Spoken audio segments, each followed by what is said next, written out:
आदमौलिपर्यन्तं गुरूणामाकृतिं स्मरेत् तेन विघ्नाः प्रणश्यन्ति सिद्ध्यन्ति च मनोरथाः जन्माद्यस्य यतोन्मयादितरतश्चार्थेष्वभिज्ञस्वराट् तेने ब्रह्महृदायनादिकवये मुह्यन्ति यं सूरयः तेजो वायुर्दां यथा विनिमयः यत्र त्रिसर्गो मृषा धाम्ना स्वेन सदा निरस्तकुहकं सत्यं फलं धीमहि निगमकल्पतरुर्गलितं फलं सुखमुखात् अमृतद्रवसंयुतं पिबत भागवतं रसमालयं मुहुरगो रसिकाः विभावुकाः यं प्रौरजन्तमनुपेतमपेतकृत्यं द्वैपायनो विनः कातर आदुकावपुत्रेति तन्मयतया तरवोऽपि नेदुभूतं सर्वभूतहृदयं मणिमानतोऽस्मि श्लोकाब्धं श्लोकपादं वा नित्यं भागवतोद्भवं पठेत् शृणोति यो भक्त्या को सहस्रफलं लभेत् वाणिते करवाण्यं चरणो हृदि सर्वदा मद्वाक्यसरणिर्भूयात् श्रीमदाचार्यभावगा श्रीमतो राघवेन्द्रस्य नमामि पदपङ्कजे कामिताशेषकल्याणकलनाकल्पपादपो यस्य प्रचण्डतपसा श्रुतगीतवृत्तिस्तुष्टो हरिकिलवशं वदतामवाप श्रीमध्वसन्मतपयोनिधि पूर्णचन्द्रः श्रीविष्णुतीर्थमुनिराट् नमः परस्मै पुरुषाय भूयसे सदुद्भवस्थाननिरोधलीलया गृहीतशक्तिकृतयाय देहिनाम् ಅಂತರ್ಧ್ರುವಾಯಾಮನುಪಲಭ್ಯವರ್ತ್ಮನೆ ಮಹಾ ಕರುಣಾಶಾಲಿಗಳಾದ ವಿಷ್ಣುತೀರ್ಥರು ಅರಣ್ಯಕಾಚಾರ್ಯರು ಸಜ್ಜನರ ಮೇಲಿನ ಕೃಪೆಯಿಂದ ಭಾಗವತದಲ್ಲಿ ಬರುವ 18,000 ಶ್ಲೋಕಗಳಲ್ಲಿ ಕೆಲವನ್ನ ಆಯ್ದು ಸಾಧನೆಗೆ ಉಪಯುಕ್ತವಾದ ಅದ್ಭುತವಾದ ವಿಚಾರಗಳನ್ನು ಪ್ರಕರಣಗಳ ರೂಪಗಳಲ್ಲಿ ನಮಗೆ ಅನುಗ್ರಹ ಮಾಡಿಕೊಟ್ಟಿದ್ದಾರೆ. ಆ ಪ್ರಕರಣಗಳಲ್ಲಿ ಅಧ್ಯಾತ್ಮ ಪ್ರಕರಣವನ್ನು ನಾವು ನೋಡ್ತಾ ಇದ್ದೇವೆ. ಈ ಅಧ್ಯಾತ್ಮ ಪ್ರಕರಣದಲ್ಲಿ ಭಗವಂತನ ಬಗ್ಗೆ ಭಕ್ತನಿಗೆ ಇರಬೇಕಾದ ಮನಸ್ಥಿತಿ ಯಾವ ರೀತಿಯಲ್ಲಿ ಇರಬೇಕು ಎನ್ನುವುದನ್ನು ಸ್ಪಷ್ಟ ಮಾಡ್ತಾ ಇದ್ದಾರೆ. ಭಗವಂತನ ಬಗ್ಗೆ ಸರಿಯಾದ ಮಾಹಿತಿ ಇಲ್ಲದೆ, ಸರಿಯಾದ ಸ್ಪಷ್ಟವಾದ ಶಾಸ್ತ್ರಜ್ಞಾನವೂ ಇಲ್ಲದೆ ಕೆಲವೊಮ್ಮೆ ಭಗವಂತನ ಬಗ್ಗೆ ಅನುಮಾನಗಳು, ಸಂಶಯಗಳು ಇವೆಲ್ಲವೂ ಸಹಿತ ಸಜ್ಜನರಿಗೆ ಬರುವುದುಂಟು. ಅದು ಬರಬಾರದು ಎನ್ನುವ ದೃಷ್ಟಿಯಿಂದ ಭಗವಂತನ ಬಗ್ಗೆ ಸರಿಯಾದ ಮಾಹಿತಿಯನ್ನ ಭಾಗವತದಲ್ಲೇ ಕೊಟ್ಟಿದ್ದು, ಅತ್ಯಂತ ವೇಗದಲ್ಲಿ ಭಾಗವತವನ್ನು ಹೇಳುವಾಗ ಬಹಳ ದೊಡ್ಡದಾದ ಪ್ರಯಾಣದಲ್ಲಿ ಕೆಲವೊಂದು ಮಹತ್ತರವಾದ ವಿಚಾರಗಳನ್ನು ಬಿಟ್ಟು ಬಿಡುತ್ತೇವೆ. ಹಾಗಾಗಿ ಅದಾಗಬಾರದು ಎನ್ನುವ ದೃಷ್ಟಿಯಿಂದ ಅರಣ್ಯಕಾಚಾರ್ಯರು ಈ ಅಧ್ಯಾತ್ಮ ಪ್ರಕರಣದಲ್ಲಿ ಭಗವಂತನ ಬಗ್ಗೆ ಸರಿಯಾದ ಮಾಹಿತಿಯನ್ನ ಭಕ್ತ ಹೊಂದಲಿ ಎನ್ನುವ ಉದ್ದೇಶದಿಂದ ಈ ಪ್ರಕರಣವನ್ನು ಬರೆದಿದ್ದಾರೆ. ಭಗವಂತನ ಉಪಾಸನೆಯಿಂದ ಅವನ ಅನುಗ್ರಹವನ್ನ, ಪ್ರಸಾದವನ್ನು ಪಡೆಯಬೇಕು. ಪ್ರಸಾದಕ್ಕೆ ಅನುಗುಣವಾದ ಸೇವಾಫಲವನ್ನು ಭಗವಂತ ನಮಗೆ ಕೊಡ್ತಾನೆ. ಭಗವಂತನ ಆರಾಧನೆ ಮಾಡದೇ ಇದ್ದರೆ ಅವನ ಅನುಗ್ರಹ ಉಂಟಾಗುವುದಿಲ್ಲ. ಅನುಗ್ರಹವಾಗದೇ ಇದ್ದರೆ ಸೇವೆಯ ಫಲವೂ ನಮಗೆ ದೊರೆಯುವುದಿಲ್ಲ. ಆದ್ದರಿಂದ ಹೀಗೆ ದೇವರ ಸೇವೆಯನ್ನ ಮಾಡದೆ, ಫಲವನ್ನು ಪಡೆಯದೆ, ಅನುಗ್ರಹವನ್ನು ಪಡೆಯದೇ ಇದ್ದವರೆಲ್ಲಾದರೂ ಇದ್ದಾರಾ? ಯಾರಿಗಾದರೂ ಸಹಿತ ಭಗವಂತನ ಸೇವೆ ಮಾಡದೆ ಅನುಗ್ರಹಕ್ಕೆ ಒಳಗಾಗದೇ ಇದ್ದವರಿದ್ದಾರಾ ಎನ್ನುವುದನ್ನ ಒಂದು ಪ್ರಶ್ನೆಯನ್ನು ಮಾಡಿಕೊಂಡು ಒಂದು ಪ್ರಸಂಗದಲ್ಲಿ ಶುಕಾಚಾರ್ಯರು ಪರೀಕ್ಷಿತ್ ರಾಜನಿಗೆ ಹೇಳ್ತಾ ಇದ್ದಾರೆ.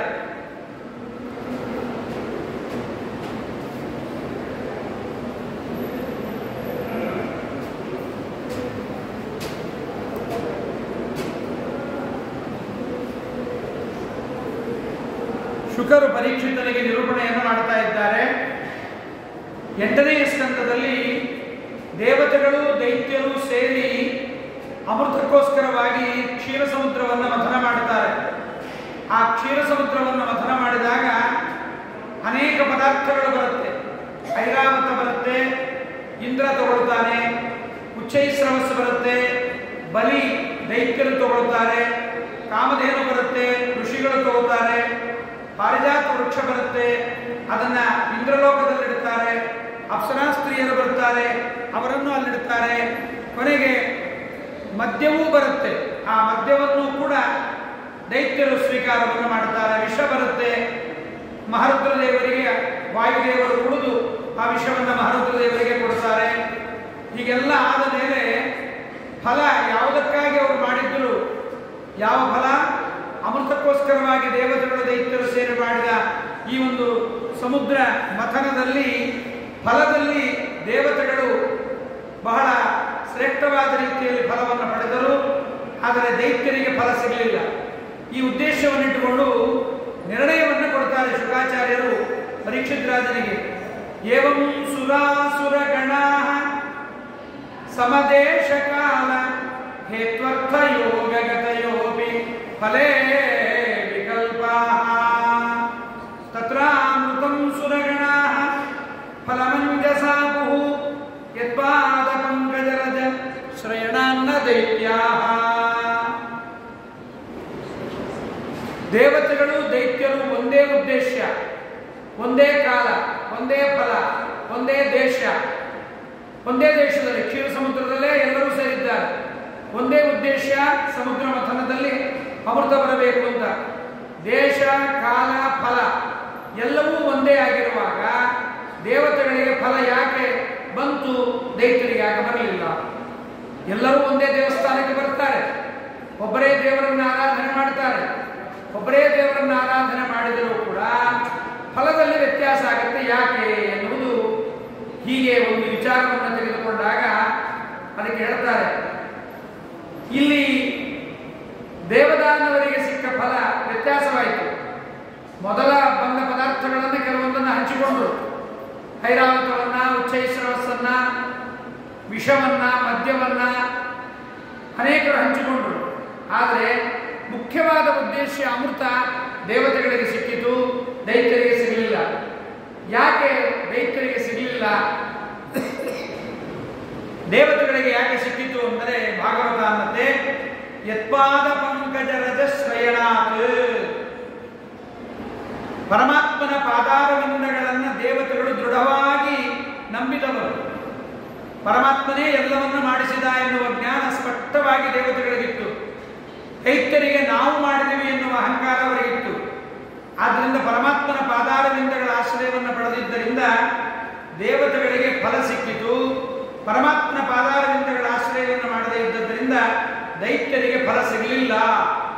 ಆದ್ದರಿಂದ ಯಾವತ್ತೂ ಕೂಡ ಪರಮಾತ್ಮನ ಪಾದಾರವಿಂದಗಳನ್ನು ಆಶ್ರಯ ಮಾಡುವುದು ಅಂದರೆ ಏನು ಅಂದರೆ ಶ್ರೀಮದ್ ಆಚಾರ್ಯರಂತಾರೆ, ಸಮುದ್ರ ಮಥನದ ಕಥೆಯಲ್ಲಿ ನಾವೊಂದು ತಿಳಿಯಬೇಕು.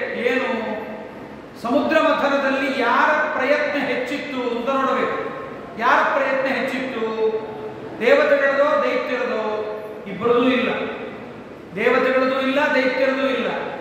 ಸಮುದ್ರ ಮಥನದ ಪ್ರಾರಂಭದಲ್ಲಿ ಮಂದರ ಪರ್ವತವನ್ನು ತರಲಿಕ್ಕೆ ದೇವತೆಗಳು ದೈತ್ಯರು ಪ್ರಯತ್ನ ಪಟ್ಟರು, ಎತ್ತಲಿಕ್ಕೆ ಆಗಲಿಲ್ಲ, ತಂದಿಡ್ಲಿಕ್ಕಾಗಲಿಲ್ಲ. ಭಗವಂತನೇ ಮಂದರ ಪರ್ವತವನ್ನು ತಾನು ತಂದು ಸಮುದ್ರದಲ್ಲಿಟ್ಟ. ಆಮೇಲೆ ಸಮುದ್ರ ಮಥನ ಪ್ರಾರಂಭ ಆಯಿತು. ಸಮುದ್ರ ಮಥನ ಪ್ರಾರಂಭ ಆದಾಗ ಪರ್ವತ ಮೇಲಕ್ಕೆ ಚಿಮ್ಮಲಿಕ್ಕೆ ಪ್ರಾರಂಭ ಆಯಿತು. ಭಗವಂತ ಅದನ್ನು ಮೇಲಿಂದ ಕೈ ಹಿಡಿದು ತಡೆದ. ಮೇಲಕ್ಕೆ ಚಿಮ್ಮದಂತೆ, ಮೇಲಕ್ಕೆ ಚಿಮ್ಮದಂತೆ ತಡೆದರೆ ಸಮುದ್ರದ ಒಳಗೆ ಇಳಿದು ಹೋಗ್ತಾ ಇದೆ ಮಂದರ ಪರ್ವತ. ಮಂದರ ಪರ್ವತ ಇಳಿದು ಹೋಗ್ಲಿಕ್ಕೆ ಗಣೇಶನ ಪೂಜೆಯನ್ನು ಮಾಡಿಲ್ಲ ಅಂತ ಭಗವಂತ ನೆಪವನ್ನು ಹೇಳಿದರೂ ಕೂಡ, ಗಣೇಶ ಪೂಜೆಯನ್ನು ಮಾಡಿಸಿಕೊಂಡರೂ ಕೂಡ, ಪೂಜೆಯನ್ನು ಮಾಡಿಸಿಕೊಂಡದ್ದು ಗಣೇಶನಾದರೂ ಪರ್ವತವನ್ನು ಕೆಳಗಡೆ ಹೋಗಿ ಕೂರ್ಮ ರೂಪದಿಂದ ಭಗವಂತ ತಾನು ಹೊತ್ತ. ಇಷ್ಟಾದ ಮೇಲೆ ಸಮುದ್ರ ಮಥನ ಮಾಡುವಾಗ ದೇವತೆಗಳಿಗೆ ಸೋತು ಹೋಯಿತು ಕೈಯೆಲ್ಲ. ಕೈ ಸೋತು ಹೋದಾಗ ಭಗವಂತ ತಾನೇ ನಿಂತು ಮೇಘಶ್ಯಾಮ ಕನಕ ಪರಿಧಿ ಕರ್ಣ ವಿದ್ಯೋತ ವಿದ್ಯುತ್ ಮೂರ್ತಿ ಭ್ರಾಜತ್ ವಿಲುಲಿತ ಗಜ ಸ್ರಗ್ಧರೋ ರಕ್ತನೇತ್ರ ನೇತ್ರೈ ದೌರ್ಭೈ ಜಗದ ಭಯದೈ ದಂದಶೂಕಂ ಲಿಹಿತ್ವ ಮತ್ತನ್ ಮತ್ನ. ಪರಮಾತ್ಮ ತಾನೇ ನಿಂತು ಅಜಿತನಾಮಕ ಪರಮಾತ್ಮ ತಾನು ಮಾಡ್ತಾನೆ. ದೇವತೆಗಳ ಕೈಯಲ್ಲೂ ಆಗಿಲ್ಲ, ದೈತ್ಯರ ಕೈಯಲ್ಲೂ ಆಗಿಲ್ಲ. ಸಮುದ್ರ ಮಥನವನ್ನು ತಾನು ಮಾಡಿದ ಮೇಲೆ ಅಮೃತವನ್ನು ತಂದವರು ಯಾರು ಅಂದರೆ ದೇವತೆಗಳು ಅಲ್ಲ, ದೈತ್ಯರು ಅಲ್ಲ. ಧನ್ವಂತರಿ ರೂಪಿಯಾಗಿ ಭಗವಂತನೇ ಅಮೃತವನ್ನು ತಂದ. ಹೀಗೆ ಭಗವಂತನೇ ತಂದ ಅಮೃತವನ್ನು ಕೂಡ ದೈತ್ಯರು ಕುಡಿಲಿಕ್ಕಾಗಲಿಲ್ಲ, ದೈತ್ಯಗಳು ಕುಡಿಲಿಕ್ಕಾಗಲಿಲ್ಲ. ಆವಾಗ ಪರಮಾತ್ಮ ಪುನಃ ಮೋಹಿನಿ ವೇಷವನ್ನು ಧಾರಣ ಮಾಡಿ ತಾನು ದೇವತೆಗಳಿಗೆ ಅಮೃತವನ್ನ, ದೈತ್ಯರಿಗೆ ಬರೀ ನೀರನ್ನು ಕುಡಿಸಿದ. ಇದು ದೇವತೆಗಳಿಗೆ ಗೊತ್ತಾಯಿತು, ನಮ್ಮ ಯೋಗ್ಯತೆ ಏನೂ ಇಲ್ಲ, ನಾವೇನೂ ಮಾಡಿಲ್ಲ, ನಮ್ಮಲ್ಲಿ ಸಾಮರ್ಥ್ಯವಿಲ್ಲ. ಒಬ್ಬರಲ್ಲಿ ನಿಂತಾಡುವನು, ಮತ್ತೊಬ್ಬರಲ್ಲಿ ನೋಡುವನು, ಬೇಡುವರೊಬ್ಬರಲ್ಲಿ ಮಾತಾಡುವನು ಬೆರಗಾಗಿ. ಅಬ್ಬರದ ಹೆಜ್ಜೆ ಇವನಿವ, ಮತ್ತೊಬ್ಬರನ್ನು ಲೆಕ್ಕಿಸನು, ಲೋಕದೊಳೊಬ್ಬನೇ ತಾ ಬಾಧ್ಯ ಬಾಧಕನ ನಿರ್ಭೀತ. ನಾವೇನೋ ಹೇಳ್ತೀವಿ, ಅವನು ಮಾಡ್ತಾ ಇದ್ದಾನೆ, ಇವರು ಮಾಡ್ತಾ ಇದ್ದಾರೆ, ಇವರು ಮಾಡಿದ್ರು, ಅವರು ಮಾಡಿದ್ರು, ಇವ್ರು ಮಾಡಲಿಲ್ಲ, ಅವ್ರು ಮಾಡಲಿಲ್ಲ, ಇವರು ಮಾಡ್ತಾರೆ, ಅವ್ರು ಮಾಡೋದಿಲ್ಲ ಅಂತ. ಇದೆಲ್ಲ ಮೇಲ್ನೋಟಕ್ಕೆ ನೋಡುವ ನಾವೆಲ್ಲರೂ ಕೂಡ ಪ್ರತಿಬಿಂಬಗಳು. ಒಳಗಿರುವ ಬಿಂಬನಾದ ಭಗವಂತ ಎಲ್ಲರ ಒಳಗೆ ತಾನೇ ನಿಂತು ಎಲ್ಲ ಕಾರ್ಯವನ್ನು ತಾನೇ ಮಾಡಿಸಿ ಫಲಾಫಲಗಳನ್ನು ನಮಗೆ ಭಗವಂತ ಒದಗಿಸಿಕೊಡ್ತಾನೆ. ಇದು ಯದ್ಪಾದ ಪಂಕಜ ರಜಶ್ರಯಣಾತ್, ದೇವರ ಪಾದಾರವಿಂದಗಳ ಆಶ್ರಯವನ್ನು ಮಾಡಿದ್ದ ದೇವತೆಗಳು ದೃಢವಾಗಿ ನಂಬಿದ್ದರು. ಈ ಜ್ಞಾನ ಇತ್ತಾದ್ದರಿಂದ ಭಗವಂತ ಫಲವನ್ನು ಕೊಟ್ಟ. ಹೀಗೆ ಅರಣ್ಯಕಾಚಾರ್ಯ ಅಂತಾರೆ, ದೈತ್ಯರು ಈ ರೀತಿಯಾದ ಜ್ಞಾನ ಅವರಿಗೆ ಇರಲಿಲ್ಲ. ಅವರಿಗೆ ಅಹಂಕಾರ ಮಮಕಾರ ಇತ್ತು, ನಾವೇ ಮಾಡಿದ್ವಿ. ಅದಕ್ಕೆ ಅಮೃತ ಬಂದಾಗ ಅದನ್ನು ಕದ್ದುಕೊಂಡು ಕೂಡ ಹೋಗಿಬಿಡ್ತಾರೆ ದೈತ್ಯರು. ಭಗವಂತ ಅವರನ್ನ ತೇಷಾಂ ಸತ್ಯಾತ್ ಚಾಲನಾರ್ಥಂ, ಅವರು ಸತ್ಯಭ್ರಷ್ಟರಾದರು ಅನ್ನೋದನ್ನು ತೋರಿಸಲಿಕ್ಕೆ ಭಗವಂತ ಅಮೃತ ಕಲಶವನ್ನು ಅವರಿಗೆ ಕೊಟ್ಟು ಬಿಡ್ತಾನೆ, ಮುಂದೆ ತಗೊಳ್ತಾನೆ. ಹೀಗೆ ನಾವು ಯಾವುದೇ ಒಂದು ಕೆಲಸವನ್ನು ಮಾಡುವಾಗ ದೇವರ ಬಗ್ಗೆ ಇದೊಂದು ಜ್ಞಾನ ಇರಬೇಕು. ನಾವು ದೇವರ ಸೇವೆಯನ್ನು ಕೂಡ ಸ್ವತಂತ್ರವಾಗಿ ಮಾಡುವವರಲ್ಲ. ಒಂದು ಮಂಗಳಾರತಿ ಮಾಡುವ, ಒಂದು ಘಂಟೆ ಬಾರಿಸುವ, ಒಂದು ಅಭಿಷೇಕ ಮಾಡುವ ಸಾಮರ್ಥ್ಯವೂ ಸ್ವಾತಂತ್ರ್ಯವೂ ಶಕ್ತಿಯೂ ನಮ್ಮಲ್ಲಿಲ್ಲ. ಭಗವಂತ ಒಳಗೆ ನಿಂತು ಕೈಯನ್ನು ಎಬ್ಬಿಸಬೇಕು, ಶಂಖ ಕೈಯಲ್ಲಿ ಹಿಡಿಸಬೇಕು, ಅದಕ್ಕೆ ನೀರನ್ನು ತುಂಬಿಸಬೇಕು, ಘಂಟೆಯನ್ನು ಕೈಗೆ ಕೊಡಬೇಕು, ಕೈಯ ಒಳಗಿದ್ದು ಘಂಟೆಯನ್ನು ಅಲ್ಲಾಡಿಸಬೇಕು, ಕೈಯಲ್ಲಿದ್ದ ಶಂಖದಲ್ಲಿದ್ದ ತೀರ್ಥವನ್ನು ನೀರನ್ನು ದೇವರಿಗೆ ಅಭಿಷೇಕವನ್ನು ಮಾಡಿಸಬೇಕು. ಹೀಗೆ ಪ್ರತಿಯೊಂದು ವ್ಯಾಪಾರವೂ ಕೂಡ ಭಗವಂತನೇ ಒಳಗಿದ್ದು ಮಾಡಿಸ್ತಾ ಇದ್ದಾನೆ. ಅಲ್ಲ ಮೇಲೆ ನಾವು ಕಾಣಿಸ್ತೀವಲ್ಲ ಅಂದರೆ ನಿಮಗೆ ಕಾಣಿಸುತ್ತೆ, ಜ್ಞಾನಿಗಳಿಗೆ ಕಾಣಿಸಲ್ಲ. ಜ್ಞಾನಿಗಳು ದೇವರನ್ನೇ ನೋಡ್ತಿರ್ತಾರೆ, ಅಜ್ಞಾನಿಗಳು ನಾವು ಮಾಡಿದೀವಿ ಅಂತ ನಾವು ಅಂದುಕೊಳ್ಳುತ್ತೇವೆ. ಹಾಗೆ ನಾನು ಮಾಡಿದೆ, ನನ್ನಿಂದ ಆಯಿತು ಅಂತ ನಾವು ಅಂದುಕೊಂಡರೆ ನಮ್ಮ ಪುಣ್ಯವನ್ನು ಭಗವಂತ ನಮಗೆ ದಕ್ಕಿಸಿ ಕೊಡುವುದಿಲ್ಲ, ದೈತ್ಯರಿಗೆ ಕೊಟ್ಟು ಬಿಡುತ್ತಾನೆ. ಆದ್ದರಿಂದ ಸಾಧಕನಾದವನಿಗೆ ಮುಖ್ಯವಾಗಿರಬೇಕಾದ ಜ್ಞಾನ ಯಾವುದು ಅಂದರೆ ಇದು. ಸಾಧಕನಿಗೆ ಮುಖ್ಯವಾಗಿರಬೇಕಾದ ಜ್ಞಾನ, ನಾನು ಸ್ವತಂತ್ರನಲ್ಲ, ನಾನು ಶಕ್ತನಲ್ಲ, ಸಾಮರ್ಥ್ಯವಂತನಲ್ಲ, ನನ್ನಲ್ಲಿ ಯೋಗ್ಯತೆ ಇಲ್ಲ. ಅದಕ್ಕೆ ನಾಹಂ ಕರ್ತ ಹರಿಕರ್ತ ತತ್ಪೂಜಾ ಕರ್ಮಚಾಕಿಲಂ, ನಾನು ಸ್ವತಂತ್ರ ಕರ್ತನಲ್ಲ. ಅದಕ್ಕೆ ಕೃಷ್ಣ ಹೇಳಿದ, ನೀನು ಸ್ವತಂತ್ರ ಕರ್ತನಲ್ಲವಾದ್ದರಿಂದ, ಸ್ವತಂತ್ರವಾಗಿ ನೀನು ಕರ್ಮವನ್ನು ಮಾಡಿಲ್ಲವಾದ್ದರಿಂದ, ಕರ್ಮಣ್ಯೇವಾಧಿಕಾರಸ್ಥೆ ಮಾ ಫಲೇಶು ಕದಾಚನ ಮಾ ಕರ್ಮ ಫಲಹೇತುರ್ಭೂವು ಮಾತೇ ಸಂಗೋಸ್ತು ಕರ್ಮಣಿ. ಕರ್ಮ ನೀನು ಸ್ವತಂತ್ರವಾಗಿ ಮಾಡಿಲ್ಲವಾದ್ದರಿಂದ ಫಲವನ್ನು ನೀನು ಅಪೇಕ್ಷೆ ಪಡಬೇಡ, ಫಲದ ಉದ್ದೇಶ ನಿನಗೆ ಬೇಡ. ಯಾಕೆಂದರೆ ಕರ್ಮವನ್ನು ನೀನು ಸ್ವತಂತ್ರವಾಗಿ ಮಾಡಿಲ್ಲ. ಫಲಾಫಲಗಳಿಗೆ ನೀನು ಅಹಂಕಾರ ಪಡಬೇಡ, ಫಲ ಬರವತ್ತೋ ಇಲ್ಲವೋ ಅನ್ನೋದು ನಿನಗೆ ಬೇಡ. ನೀನು ಕರ್ಮವನ್ನು ಮಾಡು, ಫಲದ ಕಡೆಗೆ ಗಮನ ಕೊಡಬೇಡ. ಗುರುಭುಂಸಚ ಕರ್ಮ ನಿಜಂ ನಿಯತಂ ಹರಿಪಾದ ವಿನಮ್ರದಿಯ ಸತತಂ. ಪರಮಾತ್ಮನ ಪಾದಾರವಿಂದಗಳಲ್ಲಿ ವಿನಮ್ರವಾಗಿ ಮನಸ್ಸನ್ನಿಟ್ಟು ಪರಮಾತ್ಮನ ಚಿಂತನೆಯನ್ನು ಮಾಡು. ಇದೇ ನಿನ್ನ ಕರ್ತವ್ಯವೇ ಹೊರತು ನಾನು ಕರ್ಮ ಮಾಡಿದೆ ನನಗೆ ಫಲ ಬರಬೇಕು ಅಂತ ಚಿಂತೆ ಮಾಡಬೇಡ. ನಮಗಿದು ಅಭ್ಯಾಸ ಬಂದಿಲ್ಲ. ನಾವೇ ಮಾಡ್ತೀವಿ, ನಾವೇ ತಿಂತೀವಿ, ನಮಗೆ ಹಸಿವೆ ಆಯಿತು, ನಮಗೆ ಹಸಿವೆ ನೀಗಿತು, ನನಗೆ ಜೀರ್ಣವಾಗಿಲ್ಲ, ನನಗೆ ಜೀರ್ಣವಾಗಿದೆ, ನನಗೆ ನಿದ್ರೆ ಬಂದಿದೆ, ನನಗೆ ನಿದ್ರೆ ಬರ್ತಿಲ್ಲ, ಇವೆಲ್ಲವೂ ನಮಗೆ ಬರುತ್ತೆ. ಹೌದು, ಶಾಸ್ತ್ರಜ್ಞಾನವನ್ನು ಇಷ್ಟು ಕೇಳಿದ್ದರೂ ಕೂಡ ನಮಗೆ ಯಾಕೆ ನಾನೇ ಮಾಡಿದೆ ಎನ್ನುವ ಅಜ್ಞಾನ ಇಷ್ಟು ಗೊತ್ತಾಯ್ತಲ್ಲ, ಭಗವಂತನೇ ಮಾಡಿಸ್ತಾನೆ ಅನ್ನೋದು ನಮ್ಗೆ ಗೊತ್ತಾಯಿತು. ಗೊತ್ತಾದ ಮೇಲೆ ನಮ್ಗೆ ಯಾಕಿದು ಯಾವಾಗಲೂ ಇರೋದಿಲ್ಲ ಮನಸ್ಸಿನಲ್ಲಿ? ಕಾರಣ ಎರಡು.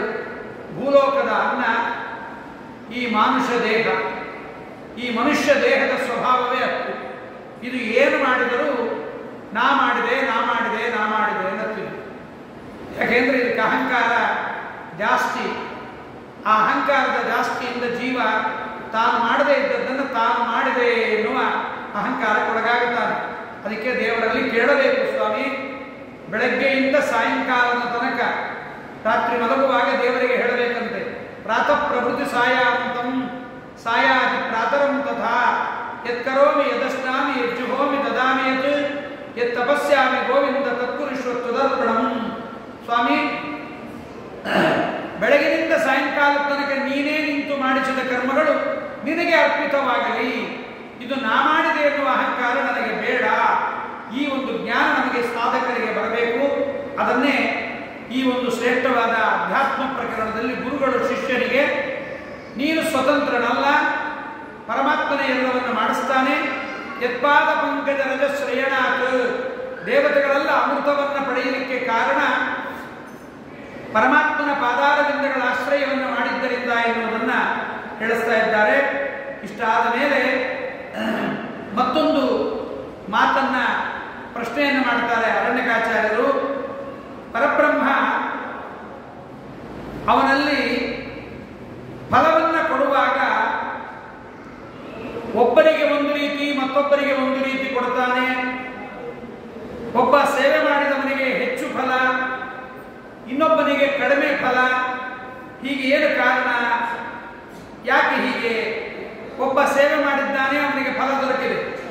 ಇನ್ನೊಬ್ಬ ಸೇವೆಯನ್ನೇ ಮಾಡಿಲ್ಲ, ಅವನಿಗೆ ಫಲ ಸಿಕ್ಕಿಲ್ಲ ಅಂತ ನಾವು ಅಂದಾಗ ನೀವು ಉತ್ತರ ಕೊಟ್ಟಿದ್ರಿ.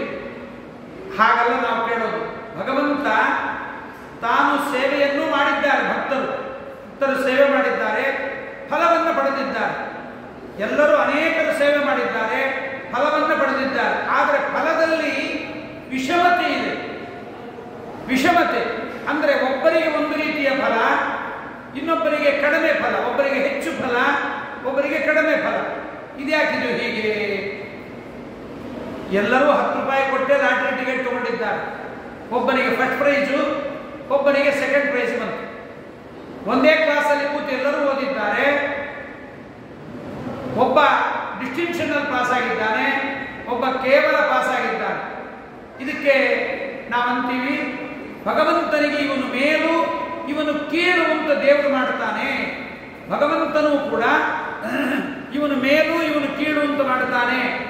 ಆದ್ದರಿಂದ ಭಗವಂತನಿಗೆ ವಿಷಮ ದೃಷ್ಟಿಯೇ ಕಾರಣ ಅಂತಂದಾಗ ಅದಕ್ಕೆ ಉತ್ತರವನ್ನ ಪರಮಾತ್ಮ ಕೊಟ್ಟರೆ ಚೆನ್ನಾಗಿರಲ್ಲ, ಭಕ್ತರು ಕೊಡ್ತಾರೆ. ದೇವರ ಬಗ್ಗೆ ಬಂದ ಈ ವಿಷಮತೆಯ ಬಗ್ಗೆ ದೇವರು ಫಲ ಹೆಚ್ಚು ಕೊಡ್ತಾನೆ, ಒಬ್ಬರಿಗೆ ಫಲ ಕಡಿಮೆ ಕೊಡ್ತಾನೆ.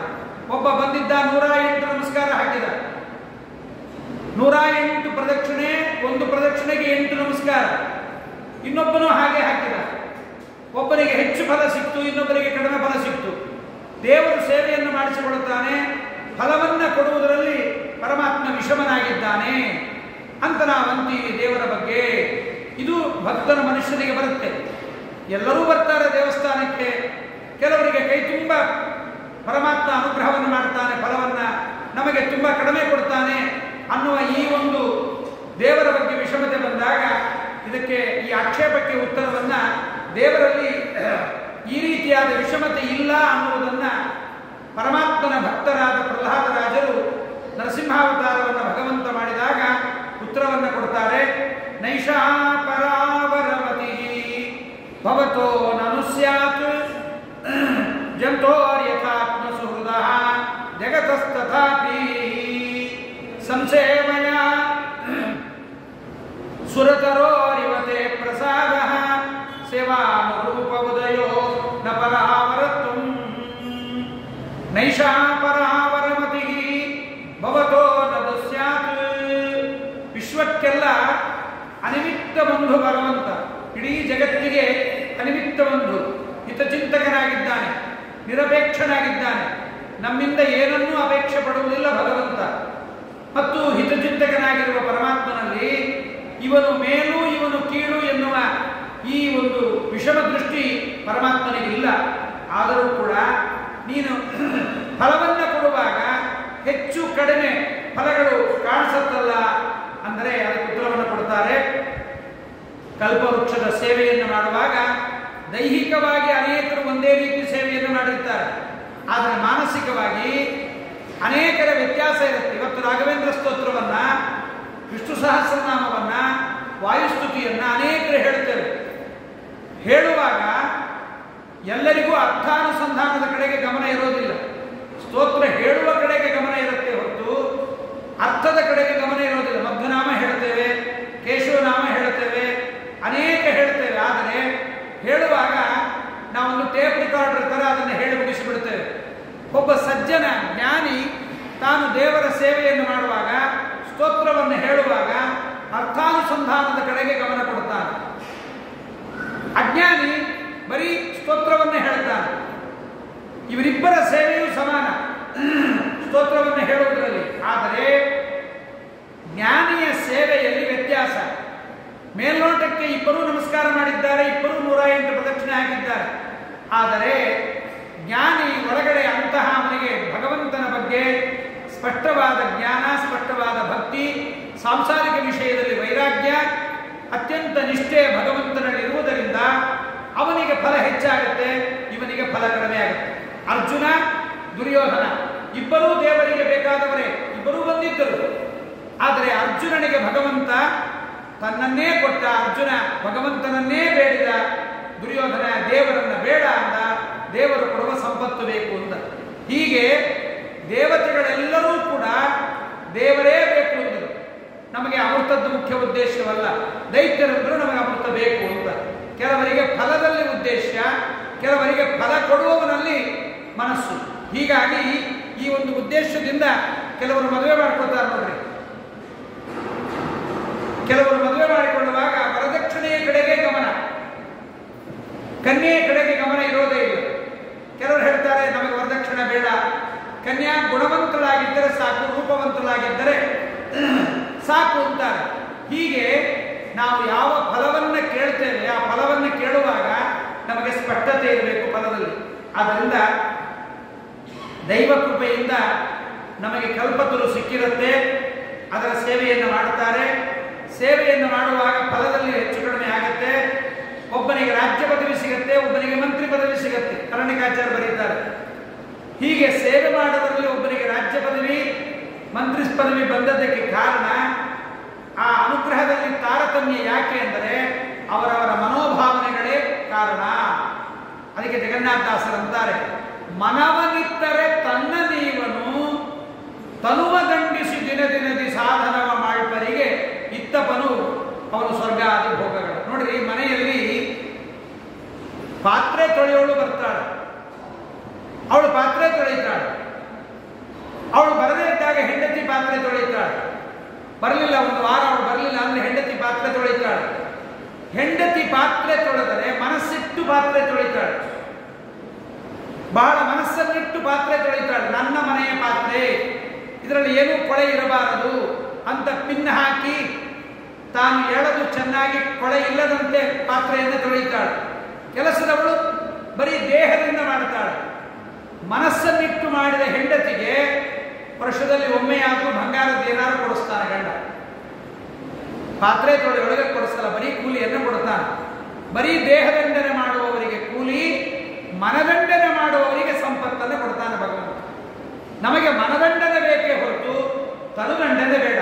ಆದರೆ ಎಲ್ಲರಿಗೂ ಮನದಂಡನೆ ಮಾಡುವುದು ಬರುವುದಿಲ್ಲ. ಮನದಂಡನೆ ಮಾಡಲಿಕ್ಕೆ ಎಲ್ಲರಿಗೂ ಬರೋದಿಲ್ಲ. ಯಾಕೆಂದ್ರೆ ಮನಸ್ಸನ್ನ ದಂಡನೆ ಮಾಡಬೇಕಾದ್ರೆ ದೇವರ ಬಗ್ಗೆ ತುಂಬಾ ಜ್ಞಾನ ಇರಬೇಕು.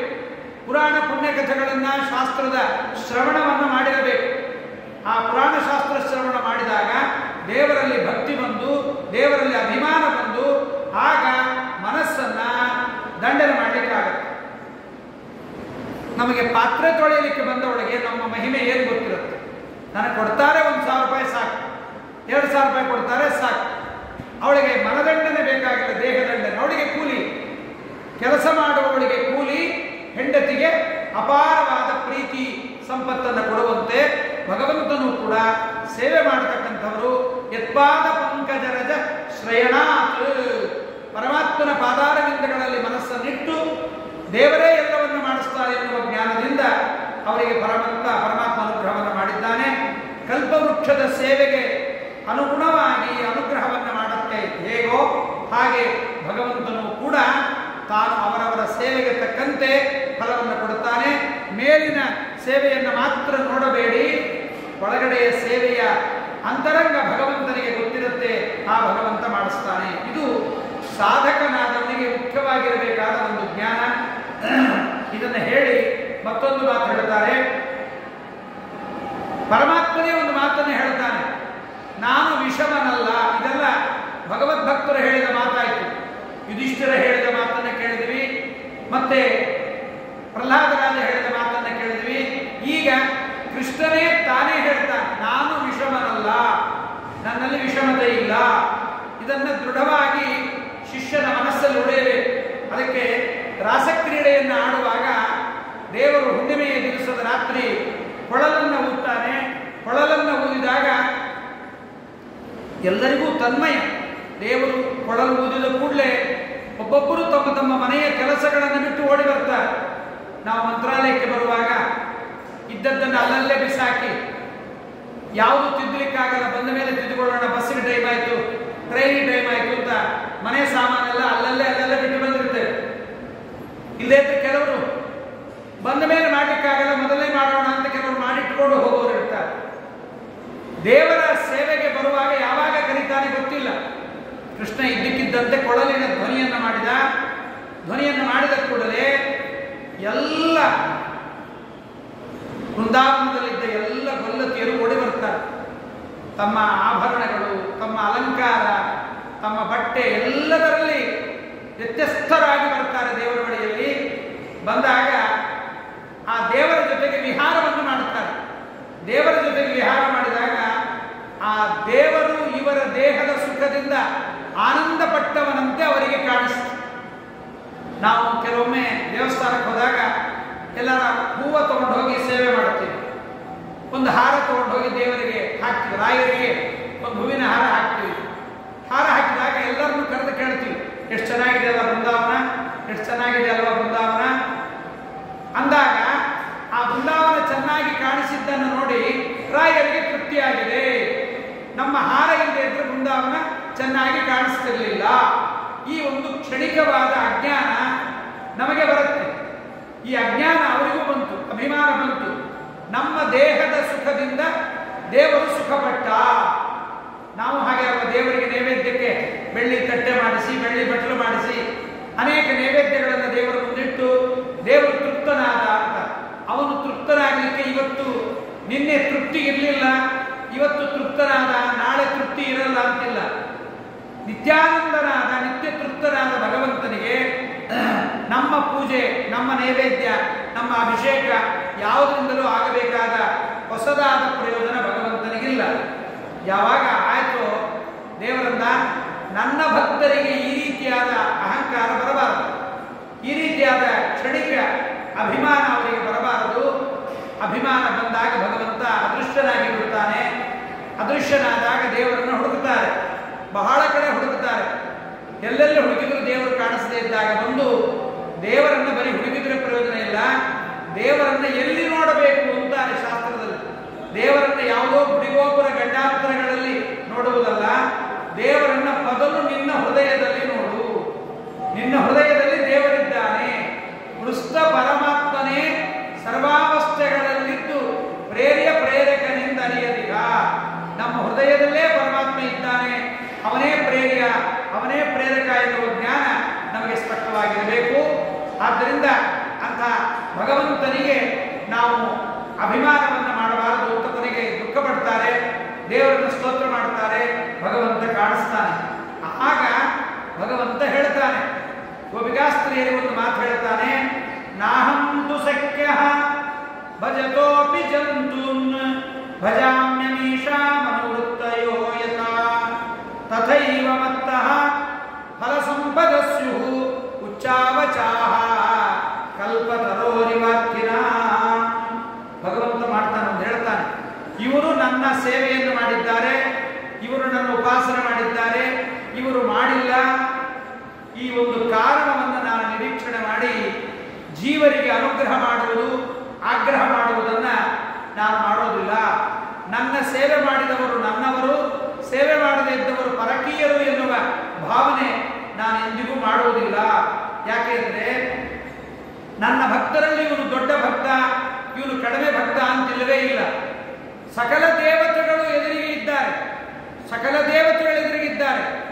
ಬ್ರಹ್ಮ, ರುದ್ರ, ಸೂರ್ಯ, ಚಂದ್ರ, ಇಂದ್ರ, ಸಕಲ ದೇವತೆಗಳು ಎದುರಿಗಿದ್ದಾರೆ. ಎಲ್ಲರೂ ಸ್ತೋತ್ರ ಮಾಡಿದ್ದಾರೆ. ಯಾರು ಸ್ತೋತ್ರ ಮಾಡಿದರೂ ಒಲಿಯದೇ ಇರುವ ಭಗವಂತ, ತುಂಬ ಸಣ್ಣ ಹುಡುಗ, ಸಣ್ಣ ಭಕ್ತ ಪ್ರಹ್ಲಾದರಾಜನಿಗೆ ಭಗವಂತ ಸ್ತೋತ್ರ ಮಾಡಿದಾಗ ಮೆಚ್ಚಿದ್ದಾನೆ. ಹೀಗೆ ಯಾವಾಗಲೂ ಭಗವಂತ ಇವನು ಮೇಲೂ ಕೀಳು ಅಂತಿಲ್ಲ, ಪರಮಾತ್ಮನಿಗೆ ಇವನು ಬೇಕಾದವನು ಇವನು ಬೇಡವಾದವನು ಅಂತಿಲ್ಲ. ಇವತ್ತು ಅನೇಕರಿಗೆ ಗೊತ್ತಿಲ್ಲ, ದೇವರು ಒಳಗೆ ನಿಂತು ವ್ಯಾಪಾರ ಮಾಡಿಸ್ತಾನೆ ಅನ್ನೋದು ಗೊತ್ತಿಲ್ಲ. ಎಲ್ಲ ಉಪನ್ಯಾಸಕ್ಕೆ ಬಂದವರಿಗೆ, ಪುಸ್ತಕಗಳನ್ನು, ಶಾಸ್ತ್ರ ಪುಸ್ತಕಗಳನ್ನು ಓದಿದವರಿಗೆ ಮಾತ್ರ ಗೊತ್ತು. ಓದದೇ ಇದ್ದವರಿಗೂ, ಗೊತ್ತಿಲ್ಲದೆ ಇದ್ದವರಿಗೂ ದೇವರು ಊಟ ಹಾಕ್ತಾ ಇದ್ದಾನೋ ಇಲ್ಲವೋ? ಬರೀ ಶಾಸ್ತ್ರ ಓದಿದ ಪಂಡಿತರಿಗೆ ಮಾತ್ರ ಊಟ ಹಾಕ್ತೀನಿ, ನನ್ನನ್ನು ತಿಳಿದವರಿಗೆ ಮಾತ್ರ ಊಟ ಹಾಕ್ತೀನಿ ಅಂತ ದೇವರಂದಿದ್ರೆ ಏನಾಗಬೇಕಾಗಿತ್ತು? ಹಾಗೆ ಸಾಧ್ಯವಿಲ್ಲ. ಹಾಗೆ ಭಗವಂತ ಕೂಡ ತಾನು ಅವರ ನಿಷ್ಠೆ, ಆ ನಿಷ್ಠೆಯಿಂದ ಕೂಡಿದ ಆರಾಧನೆ ಹೇಗಿರುತ್ತೆ, ಅವರ ಅನನ್ಯವಾದ ಭಕ್ತಿಯನ್ನು ನೋಡ್ತಾನೆ. ಅನನ್ಯವಾದ ಭಕ್ತಿಯನ್ನು ನೋಡ್ತಾನೆ. ಇವರು ನನ್ನಲ್ಲಿ ಅನನ್ಯವಾದ ಭಕ್ತಿಯನ್ನು ಮಾಡ್ತಾರೋ ಇಲ್ಲವೋ ಅಂತ. ಮಗುವನ್ನ ಅಳುವಾಗ 1000 ಜನ ಎತ್ತುಕೊಂಡ್ರೂ ಸಮಾಧಾನ ಆಗುವುದಿಲ್ಲ, ಅದು ಅಮ್ಮ ಎತ್ತುಕೊಂಡ್ರೆ ಸಮಾಧಾನ ಆಗತ್ತೆ. ಆ ಮಗುವಿಗೆ ನನಗೆ ಅನನ್ಯವಾದ ಬಂಧು ನನ್ನ ಅಮ್ಮ, ಈ ಜ್ಞಾನ ಆ ಮಗುವಿಗಿರುತ್ತೆ. ಇವರು ಯಾರು ಬಂಧುಗಳಲ್ಲ. ಹಾಗೆ ಭಗವಂತನ ಬಗ್ಗೆ ಭಗವಂತ ತಮ್ಮ ಭಕ್ತನೂ ಕೂಡ ದೇವರನ್ನು ಅನನ್ಯವಾಗಿ ನಂಬಬೇಕು. ಬೇರೆ ದೇವತೆಗಳಿಗಿಂತ, ಬೇರೆ ಬಂಧುಗಳಿಗಿಂತ ಭಗವಂತನನ್ನು ಅನನ್ಯವಾಗಿ ನಂಬಿದಾಗ ಭಗವಂತ ಅವರ ಅನನ್ಯ ರೀತಿಯಾದನ್ನು ನೋಡಿ ಅವುಗಳ ಅನುಗುಣವಾಗಿ ಅವರು ಮಾಡಿದ ಸೇವೆಗೆ ಅನುಗುಣವಾಗಿ ಪರಮಾತ್ಮ ಫಲವನ್ನು ಕೊಡ್ತೇನೆ. ನಾನು ಅವರ ಮನಸ್ಸಿನಲ್ಲಿ ನನ್ನ ಬಗ್ಗೆ ಯಾವ ರೀತಿಯ ಭಾವನೆ ಇದೆ, ನನ್ನನ್ನು ಅನನ್ಯವಾಗಿ ನಂಬಿದ್ದಾರಾ, ಇದರ ಜೊತೆಗೆ ಮನಸ್ಸಿನಲ್ಲೇ ಬೇರೊಬ್ಬರ ಬಗ್ಗೆ ಇವರಿಗೆ ಏನಾರ ಅಪೇಕ್ಷೆ ಇದೆಯೋ ಏನೋ ಎನ್ನುವುದನ್ನು ಕೂಡ ಭಗವಂತ ಪರೀಕ್ಷೆ ಮಾಡುತ್ತಾನೆ. ನಾನಂತವನು, ಆದ್ದರಿಂದ ಕಲ್ಪವೃಕ್ಷದ ರೀತಿಯನ್ನೇ ನಾನು ಅನುಸರಿಸ್ತೀನಿ. ಆದ್ದರಿಂದ ನಾನು ಯಾವತ್ತೂ ಸಹಿತ ಉನ್ನತ ಮಟ್ಟದ ಸೇವೆ ಮಾಡ್ತಾರೆ ಕೆಲವರು, ಅವರಿಗೆ ಉತ್ಕೃಷ್ಟವಾದ ಫಲವನ್ನು ಕೊಡ್ತಾನೆ. ಕೆಳಮಟ್ಟದ ಸೇವೆ ಮಾಡಿದವರಿಗೆ ಅವರಿಗೆ ಕನಿಷ್ಠವಾದ ಫಲವನ್ನು ಕೊಡುತ್ತಾನೆ.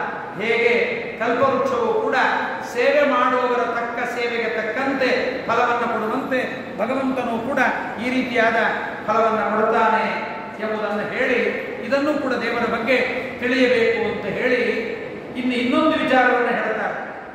ದೇವರು ಏನು ಮಾಡಿದರೂ ಇದು ದೇವರು ಮಾಡಿದ ಅನುಗ್ರಹ ಅಂತ ಭಕ್ತರ ಮನಸ್ಸಿಗೆ ಬರಬೇಕು. ಇದು ತುಂಬಾ ಕಷ್ಟ ಇದೆ.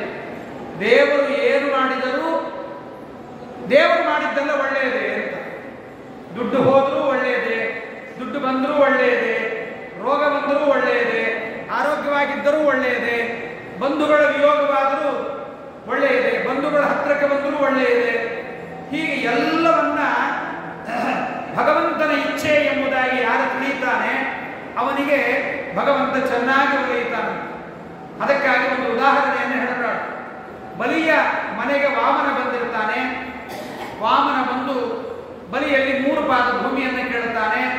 3 ಪಾದ ಭೂಮಿಯನ್ನು ಕೇಳಿದಾಗ ಪರಮಾತ್ಮನಿಗೆ ಬಲಿ ಒಪ್ಪಿ ಕೊಡ್ತಾನೆ. ಒಪ್ಪಿ ಕೊಟ್ಟಾಗ 2 ಪಾದ ಭೂಮಿಗೆ ಜಾಗ ಸಾಕಾಗತ್ತೆ. ಮಿಕ್ಕ 1 ಪಾದಕ್ಕೆ ಸಿಗೋದಿಲ್ಲ, 3ನೇ ಪಾದಕ್ಕೆ ಜಾಗ ಸಿಗೋದಿಲ್ಲ. ಆವಾಗ ದೇವರ ಮನಸ್ಸನ್ನ ಆರಿತ ಗರುಡ ಪಕ್ಷದಿಂದ ಬಲಿಯನ್ನು ಬಂಧನ ಮಾಡಿಬಿಡ್ತಾನೆ. ಬಲಿ ತಲೆ ಕೆಳಗೆ ಹಾಕಿ ನಾಚಿಕೆಯಿಂದ ದೇವರಿಗೆ ಕೊಡ್ತೀರಿ ಅಂತ ಸಂಕಲ್ಪ ಮಾಡಿದ್ದೆ, ಆದರೆ ನಾನು ಕೊಡ್ಲಿಕ್ಕೆ ಆಗಲಿಲ್ಲ ಅಂತ ಹೇಳಿ ತಲೆ ಕೆಳಗೆ ಹಾಕಿದಾಗ ಪ್ರಹ್ಲಾದರಾಜರು ಬರ್ತಾರಲ್ಲಿ. ಪ್ರಹ್ಲಾದರಾಜರು ಬಂದು ಆಗ ಒಂದು ಮಾತನ್ನು ಹೇಳ್ತಾರೆ. ಪರಮಾತ್ಮ ವಿಷಮ ಭಾವನೆ ಇಲ್ಲದೆ ಇದ್ದವನು ಎನ್ನುವ ಈ ಒಂದು ಗುಣವನ್ನ ಸಾಧಕ ತನ್ನ ಮನಸ್ಸಿನಲ್ಲಿ ಬಿಂಬಿಸಿಕೊಳ್ಳುವಂತೆ ಪರಮಾತ್ಮನ ಕರುಣೆ ಅಪಾರವಾದದ್ದು, ಪರಮಾತ್ಮನ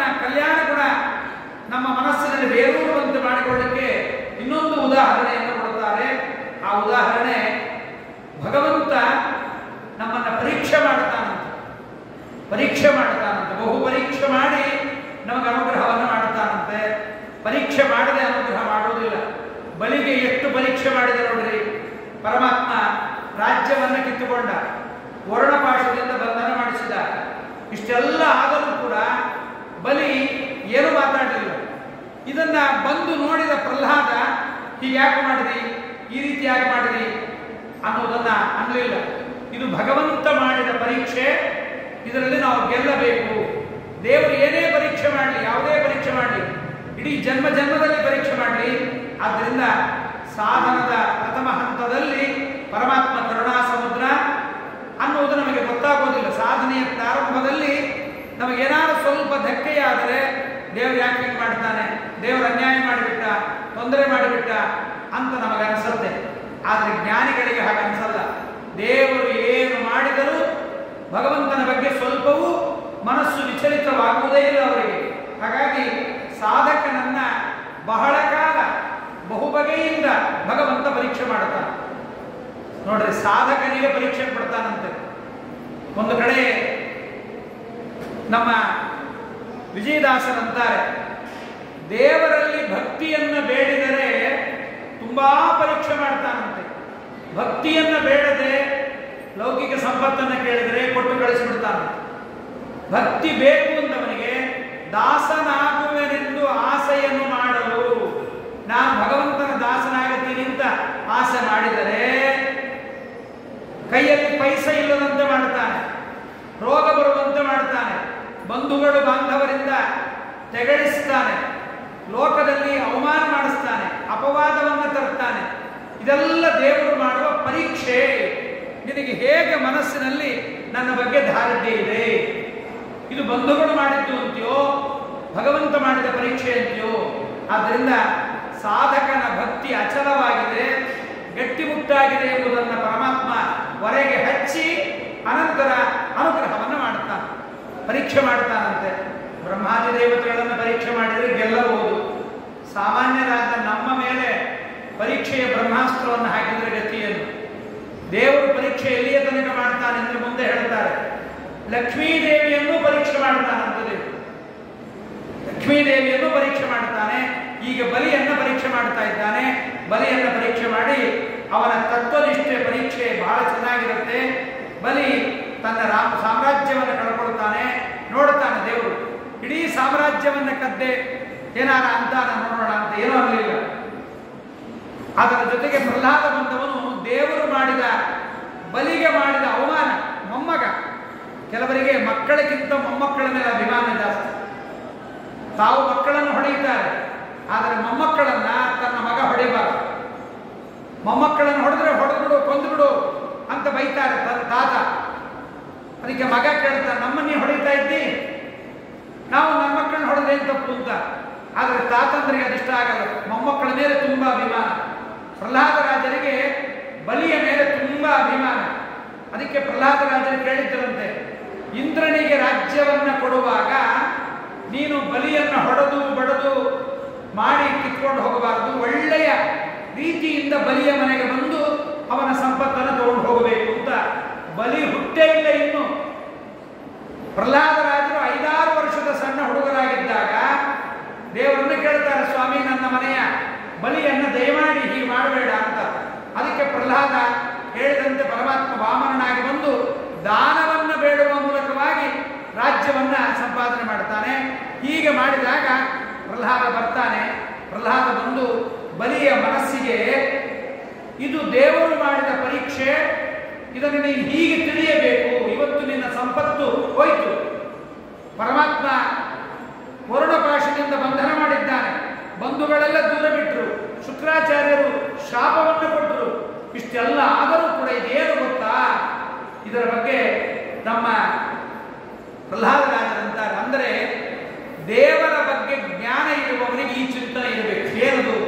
ತ್ವಯೈವ ದತ್ತಂ ಪದಮೈಂದ್ರ ಊರ್ಜಿತಂ ಕೃತಂ ತ್ವಯೈವಾದ್ಯ ತದೇವ ಶೋಭನಂ.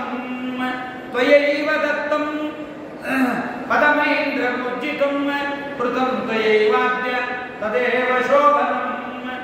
ಮನ್ಯೇ ಮಹಾನಸ್ಯ ಕೃತೋಪ್ಯನುಗ್ರಹೋ ವಿಭ್ರಂಶಿತೋ ಯಚ್ಛ್ರೀ ಪೂಜ್ಯ ಆತ್ಮಮೋಹನಾತ್.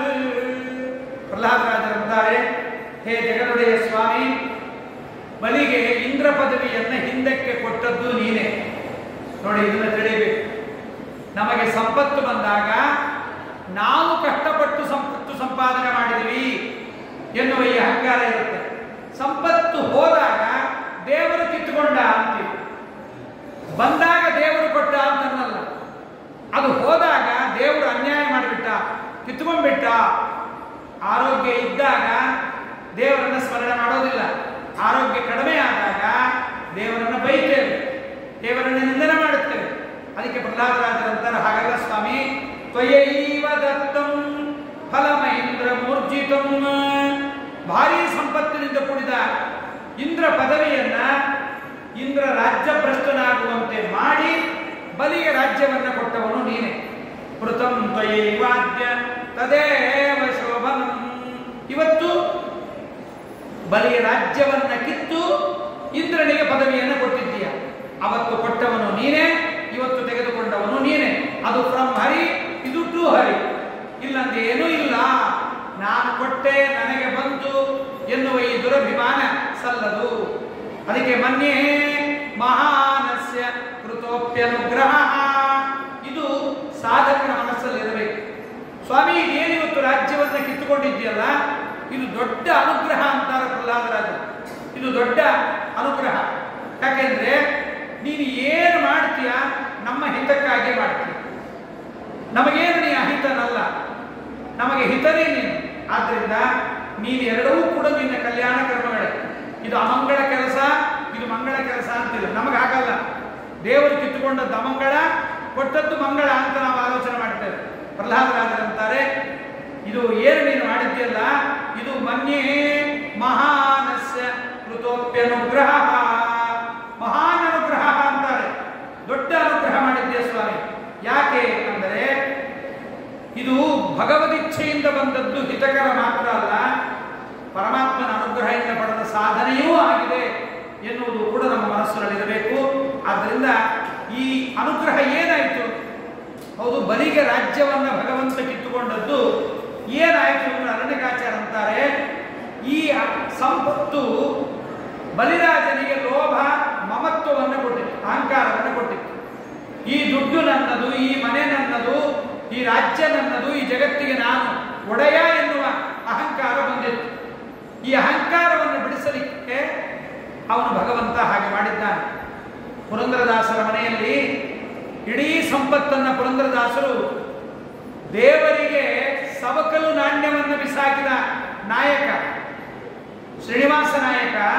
ದೇವರಿಗೆ ಸವಕಲು ನಾಣ್ಯ ನವಕೋಟಿ ನಾರಾಯಣ ಬಿಸಾಕಿ, ಇದರಲ್ಲಿ ಎರಡು ಕಾಯಿಸು ಆಯ್ತು ಅಂತ ಬಿಸಾಕಿದ ನವಕೋಟಿ ನಾರಾಯಣನಿಗೆ ವೈರಾಗ್ಯ ಬಂತು. ಮನೆಯ ಮೇಲೆ ತುಳಸಿ ದಳವನ್ನು ಹಾಕಿ ಕೃಷ್ಣಾರ್ಪಣ ಅಂತ ನಡೆದುಬಿಟ್ಟ. ನಡೆದ ಮೇಲೆ ದಾರಿಯಲ್ಲಿ ಹೋಗುವಾಗ ಸರಸ್ವತಿ ಬಾಯಿ ಹೆಂಡತಿಯಲ್ಲಿ ಯಾಕೋ ಭಯ ಆಗ್ತಾ ಇದೆ, ಭಯ ಆಗ್ತಾ ಇದೆ. ಪುರಂದರದಾಸರಂದರು, ಭಯವಾಗುವ ಯಾವ ಪದಾರ್ಥವೂ ನಮ್ಮ ಹತ್ರ ಇಲ್ಲ. ಬೆಳ್ಳಿ ತುಳಸಿ ಮಣಿನೂ ಹಾಕೊಂಡಿಲ್ಲ, ಏನೂ ಇಲ್ಲ. ನಮಗೆ ಯಾಕೆ ಭಯ? ಭಯ ಆಗಬೇಕಾದ್ರೆ ಏನಾದ್ರು ಸಂಪತ್ತಿದ್ರೆ ಭಯ ಆಗಬೇಕು. ನಮ್ಮ ಹತ್ರ ಏನೂ ಭಯದ ಸಮಾನ ಇಲ್ಲ. ಇಲ್ಲರಿ ಯಾಕೋ ಭಯ ಆಗ್ತಾ ಇದೆ, ತುಂಬಾ ಭಯ ಆಗ್ತಾ ಇದೆ. ಸರಸ್ವತಿ ಬಾಯಲ್ಲಿ ನನ್ನ ಹತ್ರ ಭಯ ಆಗೋದು ಯಾವುದೂ ಇಲ್ಲ. ಪಂಚತ್ರೆ ಉದ್ಧರಣೆ ಕೂಡ ಬೆಳ್ಳಿ ತಂದಿಲ್ಲ, ತಾಮ್ರದ್ದು ತಂದಿದ್ದೇವೆ. ನಿನ್ನ ಬ್ಯಾಗಲ್ಲಿ ಏನಿದೆ ತೋರಿಸು. ಏನೂ ಇಲ್ಲ ಸ್ವಾಮಿ, ಎರಡು ಸೀರೆ ಕುಂಸ ಮಡಪಂಚೆ. ನಿಮಗೆ ಕುಡಿಯಲಿಕ್ಕೆ ಅಂತ ಒಂದು ಬಂಗಾರದ ಲೋಟ ತಂದಿದ್ದೀನಿ. ಪುರಂದಾಸ ಅದನ್ನು ತೆಗೆದು ಹೊರಗೆ ಹಾಕೋದು.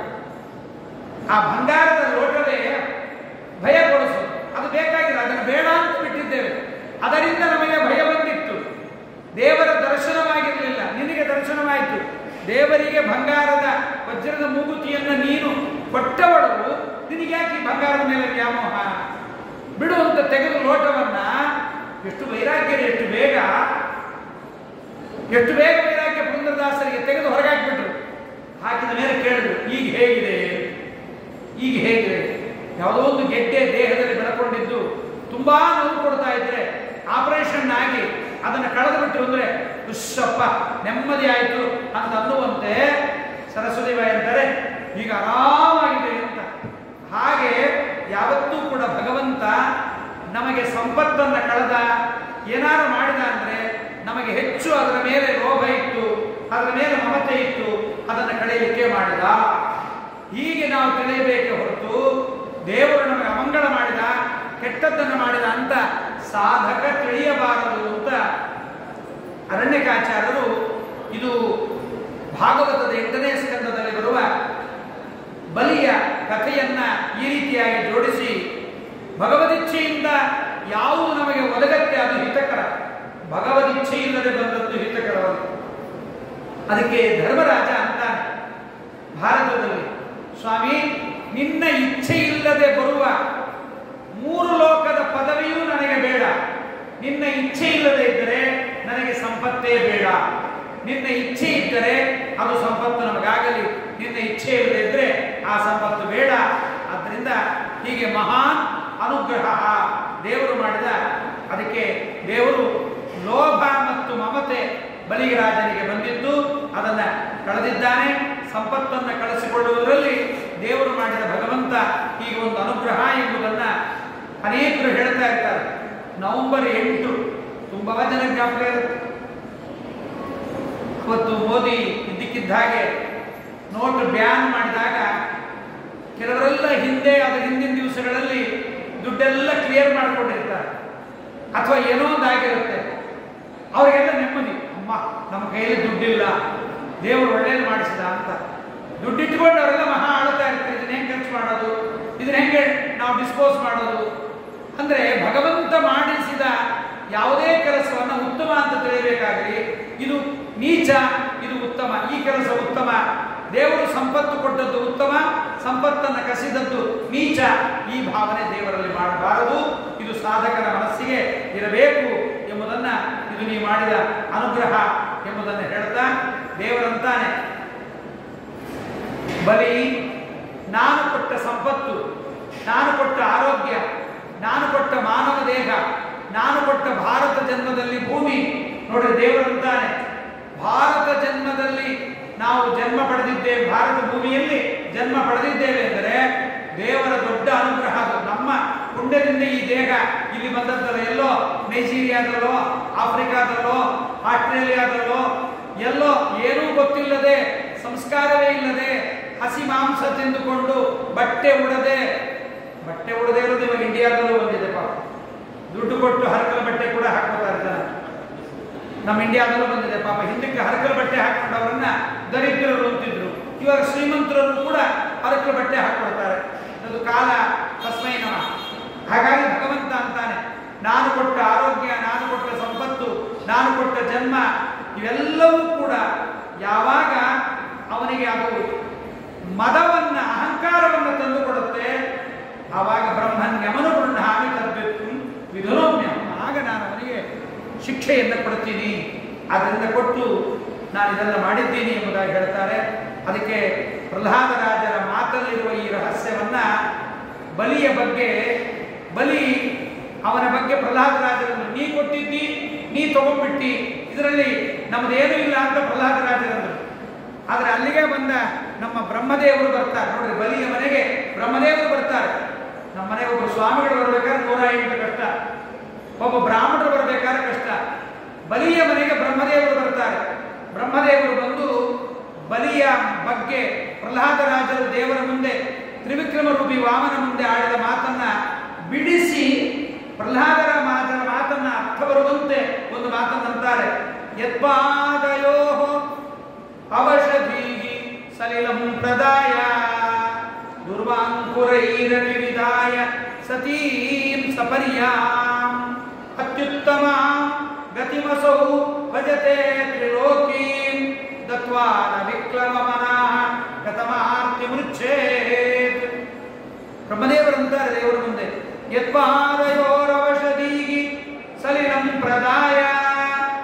ಮನಸ್ಸಿದ್ದೋ ಮನಸ್ಸಿಲ್ಲದೆಯೋ ದೇವರ ಪಾದಗಳಿಗೆ, ಸ್ವಾಮಿಯ ಪಾದಕ್ಕೆ, ಯತ್ಪಾದಯೋರವಷಧೀ, ದೇವರಿಗೆ ನಾನು ಅಭಿಷೇಕವನ್ನು ಮಾಡಿದ್ದಾನೆ, ಮನಸ್ಸಿತ್ತೋ ಇಲ್ಲವೋ ಮಾಡಿದ್ದಾನೆ. ಸಲಿಲಂ ಪ್ರದಾಯ ದುರ್ವಾಂಕುರೈರಪಿ, ಎಳೆ ಗರಿಕೆ ಹೂವುಗಳು, ಎಳೆ ಗರಿಕೆಗಳು, ಇದನ್ನು ಪೂಜೆ ಮಾಡಿದ್ದವನಿಗೂ ಕೂಡ ಪರಮಾತ್ಮನಿಗೆ ಬೇಕಾದ್ದು ಕೊಡ್ತೀಯ. ಇವ ಎಲ್ಲವನ್ನ ಕೊಟ್ಟ ಇವನಿಗೆ ಏನನ್ನ ಕೊಟ್ಟಿದ್ದರೂ ಕೂಡ ಇವನ ಮನಸ್ಸು ಯಾವತ್ತೂ ಕೂಡ ನಿನ್ನ ಬಗ್ಗೆ ಸ್ವಲ್ಪವೂ ವಿಚಲಿತವಾಗಿಲ್ಲ. ದೇವರು ಹೀಗೆ ಮೋಸ ಮಾಡಿದ, ಬಂದು ನನ್ನ ಬಳಿಯಲ್ಲಿ ಬಂದು ಮೋಸದಿಂದ 3 ಪಾದ ಭೂಮಿ ಅಂತ ಹೇಳಿ ಬ್ರಹ್ಮಾಂಡವನ್ನೇ ಆಳದ ಅಂತ ಅವನ ಮನಸ್ಸಿಗೆ ಬಂದಿಲ್ಲ. ಒಂದು ಗರಿಕೆ, ಒಂದು ದಳ ಶ್ರೀ ತುಳಸಿ, ಬಿಂದು ಗಂಗೋದಕವ ಇಂದಿರಾರಮಣ ಗರ್ಪಿತವೆನಲು ಹೂವ ತರುವರ ಮನೆಗೆ ಹುಲ್ಲ ತರುವ ಅಂತ. ಹೂವ ಬುಟ್ಟಿಯಲ್ಲೇ ತರ್ತೀವಿ, ಹುಲ್ಲು ತರಬೇಕಾದ್ರೆ ತಲೆ ಮೇಲೆ ಇಟ್ಕೊಂಡ್ಬರ್ಬೇಕು. ನಮ್ಮ ಪೂಜೆ ಹೂವಿನಂತೆ, ದೇವರ ಅನುಗ್ರಹ ಹುಲ್ಲಿನ ಹೊರೆಯಂತೆ. ದೇವರ ಅನುಗ್ರಹ ಮಾಡಿದರೆ ಹುಲ್ಲಿನ ಹೊರೆ ಬರುವಾಗ ಎಲ್ಲರಿಗೂ ಕಾಣಿಸುವಂತೆ. ನಾವು ಮಾಡಿದ್ದು ಕಾಣಿಸಲ್ಲ, ದೇವರು ಮಾಡಿದ್ದು ಕಾಣಿಸುತ್ತೆ. ನಾವು ಮಾಡಿದ ಪೂಜೆ ಸ್ವಲ್ಪ, ಒಂದು ದಳ ಶ್ರೀ ತುಳಸಿ, ಬಿಂದು ಗಂಗೋದಕ. ನೀರು ಅವನೇ ಕೊಟ್ಟಿದ್ದಾನೆ, ತುಳಸಿ ಅವನೇ ಬೆಳೆಸಿದ್ದಾನೆ. ಅಲ್ಲಿದ್ದದ್ದನ್ನು ತಂದು ಇಲ್ಲಿಟ್ಟರೆ ಮುಗಬೇಕು. ಹೀಗೆ ಬಲಿ ಇಷ್ಟೆಲ್ಲ ಮಾಡಿದ್ದಾನೆ. ಅಂತಹ ಬಲಿಗೆ ನೀ ಮಾಡಿದ ಅನುಗ್ರಹ ಇದು ಸರಿಯಲ್ಲ, ಹೀಗೆ ಮಾಡಬಾರ್ದು, ಉದ್ಧಾರವನ್ನು ಮಾಡು ಎಂಬುದಾಗಿ ಬಲಿರಾಜನ ಬಗ್ಗೆ ಬ್ರಹ್ಮದೇವರು ಕೂಡ ಈ ಮಾತನ್ನು ಆಡಿದ್ದಾರೆ. ಆದ್ದರಿಂದ ಹೀಗೆ ಬ್ರಹ್ಮದೇವರು ಎಲ್ಲರೂ ಕೂಡ ಪರಮಾತ್ಮ ಮಾಡಿದ್ದನ್ನೇ ಅನುಗ್ರಹ ಎಂಬುದಾಗಿ ತಿಳಿತಾರೆ ಹೊರತು ಪರಮಾತ್ಮ ಮಾಡಿದ್ದನ್ನು ತಪ್ಪು ಅಂತ ಯಾವತ್ತೂ ಹೇಳುವುದಿಲ್ಲ. ಬಲಿ ಎಲ್ಲವನ್ನೂ ಕೊಟ್ಟಿದ್ದಾನೆ ಸ್ವಾಮಿ, ಅವನಿಗೆ ನೀನು ಅನುಗ್ರಹ ಮಾಡಬೇಕು ಅಂತ ಹೇಳಿದ್ದಾರೆ. ಹೀಗೆ ಸಾಧಕರಾದವರ ಮನಸ್ಸಿನಲ್ಲಿ ಮುಖ್ಯವಾಗಿರಬೇಕಾದದ್ದು ಪರಮಾತ್ಮ ನಮಗೆ ಏನು ಮಾಡುತ್ತಾನೆ ಅವೆಲ್ಲವೂ ಕಲ್ಯಾಣವೇ, ಮಂಗಳವೇ. ಅದಕ್ಕೆ ನಮ್ಮ ದಾಸರೊಂದು ಮಾತಂತಾರೆ, ಸ್ವಾಮಿ ಹೀಗೆ ಇದ್ದರೆ ದೇವ ಹೀಗೆ ಆಗಲಿ, ಹಾಗೆ ಇದ್ದರೆ ದೇವ ಹಾಗೆ ಆಗಲಿ, ಹೀಗೆ ಹಾಗೆ ಇದ್ದರೆ ಹೀಗೆ ಹಾಗೆ ಆಗಲಿ. ನಿನ್ನ ಚಿತ್ತ ಎನ್ನ ಭಾಗ್ಯ, ನಿನ್ನ ಚಿತ್ತಕ್ಕೆ ಬಂದದ್ದು ಎನ್ನ ಚಿತ್ತಕ್ಕೆ ಬರಲಿ. ಸ್ವಾಮಿ ನಿನ್ನ ಮನಸ್ಸಿಗೆ ಏನು ಬರುತ್ತೆ ಅದು ನಮಗಾಗಲಿ, ನಿನ್ನ ಮನಸ್ಸಿಗೆ ಬರದೇ ಇದ್ದದ್ದು ಯಾವುದೂ ನಮಗೆ ಬೇಡ. ನಿನ್ನ ಚಿತ್ತ ಎನ್ನ ಭಾಗ್ಯ ಎನ್ನುವ ಈ ಭಾವನೆ ಸಾಧಕನಿಗಿರಬೇಕು ಅನ್ನುವುದನ್ನು ಗುರುಗಳು ಉಪದೇಶವನ್ನು ಮಾಡುತ್ತಾರೆ ಎಂಬುದಾಗಿ ಅರಣ್ಯಕಾಚಾರ್ಯ ಹೇಳಿದ್ದಾರೆ. ಮುಂದೆ ಏನು ಹೇಳ್ತಾರೆ ಎಂಬುದನ್ನು ನಾಳಿನ ದಿವಸ ಪುನಃ ಶ್ರವಣ ಮಾಡೋಣ. ಶ್ರೀ ಕೃಷ್ಣಾರ್ಪಣ ವಸ್ತು ಹರಿಯೇ ನಮಃ. ಕಾಯೇನ ವಾಚಾ ಮನಸೇಂದ್ರಿಯೇರ್ವ ಬುದ್ಧ್ಯಾತ್ಮನ